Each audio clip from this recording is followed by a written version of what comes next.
I was standing in our kitchen, just staring at my cheating wife, when she returned from her business trip. My name is Kurt, and for years, I thought I had a perfect life. I'm a senior manager at a top finance firm in Zurich, and I'm married to Nina, a successful marketing director at a luxury hospitality company. We had it all, a beautiful home, steady careers, and to everyone on the outside, a picture-perfect relationship. But sometimes, it only takes one moment to shatter everything. It was an ordinary Thursday morning when Nina left for her latest business trip to Vienna. As usual, I kissed her goodbye, not knowing it would be the last time I'd look at her the same way. I never thought that when she returned a few days later, I would be standing in our kitchen, staring at her, as the truth, ugly and undeniable, unfolded before me. I hadn't thought much about Nina's trip at first. She'd gone away for business many times before, but this time, there were small details that didn't sit right with me. I noticed, for example, that she'd been overly protective of her phone. She started leaving it on silent, always placing it face down when she wasn't using it, which was unusual. She'd also become more distant over the last few months, less affectionate, more distracted.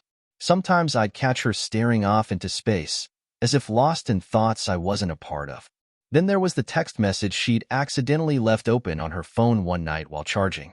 It was from a man named Lucas, a name I didn't recognize. The message simply read, "Can't wait to see you this weekend. We'll make it unforgettable, just like last time." I tried to brush it off.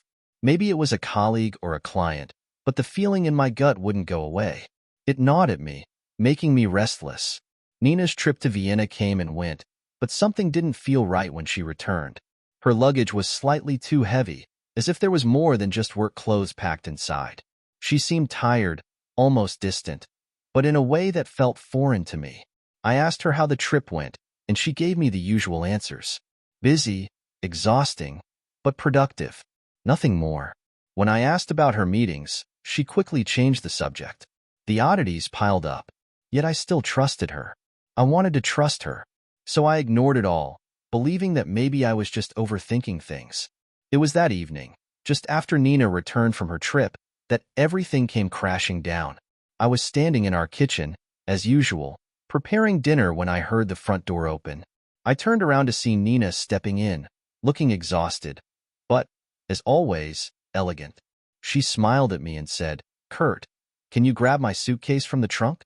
You might need it, so leave it there." At that moment, I didn't feel like a husband. I felt like a stranger. The air was thick with suspicion, and something told me I needed to do more than just put the suitcase away. So, I decided to take a look.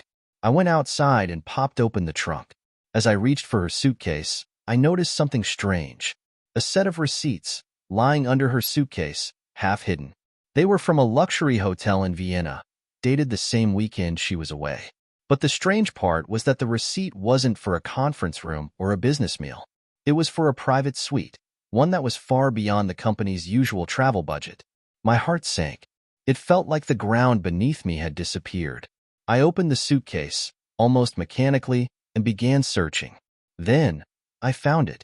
It was a photo, printed and folded, tucked inside her makeup bag. I unfolded it slowly, the images searing into my brain.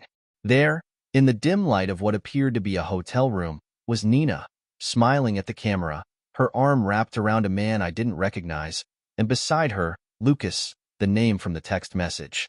I couldn't hold it in any longer. I stormed back into the house, the photo gripped tightly in my hand. I found Nina in the hallway, just taking off her coat. "You lying, deceitful witch!" I screamed, the words escaping from a place I didn't even know I had. My voice was raw, shaking with anger and disbelief. "So, this is how you go on your business trips? This is how you spend your time when I'm not looking?" Nina froze, her face paling as she saw the photo in my hand. For a long moment, we stood there in silence. Her mouth opened, but no words came out. I could see the panic in her eyes, her face scrunching with guilt. But there was no escape. The truth had been laid bare. "How long, Nina? How long has this been going on?" I demanded, my chest tight with fury. "How could you do this to me?" Tears welled up in her eyes, but instead of the apology I expected, she simply said, "I didn't want to hurt you, Kurt. I never wanted this to happen, but it did. I fell in love with him. She said his name with a mixture of tenderness and guilt. Lucas. My mind was racing, but I couldn't quite wrap it around what was happening. How could she? How could she betray me like this? We had shared everything. We had built a life together, a beautiful home, and now she was telling me she had fallen in love with someone else. You've been lying to me for months, Nina, I said through clenched teeth. All the business trips, the late nights, the sudden meetings. It was all for him, wasn't it? Yes, she whispered. But I never meant for it to hurt you. I never planned for any of this. It just happened. I took a deep breath, trying to steady myself, but the rage inside me was unstoppable. You can't just turn this off, can you? You can't just erase the years we've spent together for some affair. You didn't even think about me. About us. Her face crumpled, and she broke down in front of me. I'm so sorry, Kurt. I never wanted to hurt you this way. I stood there, staring at the woman I had once loved so deeply, but now felt like a stranger to me. I had never imagined this would happen, but the truth was undeniable. I couldn't stay in a marriage built on lies. Without saying another word, I walked out of the house. I had no idea where I was going or what I was doing, but I couldn't stay in the same space as her. I needed to breathe. I needed clarity. I spent the night walking the streets of Zurich, reflecting on everything. The love I thought we shared. The trust one had placed in her. It was all gone. When I finally returned, Nina was asleep, her face tear-streaked, her heart broken. But I wasn't the man she married anymore.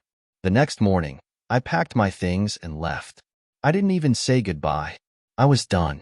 A marriage built on lies can never survive the truth. The only way to heal is to walk away, to free yourself from the shackles of betrayal and deceit.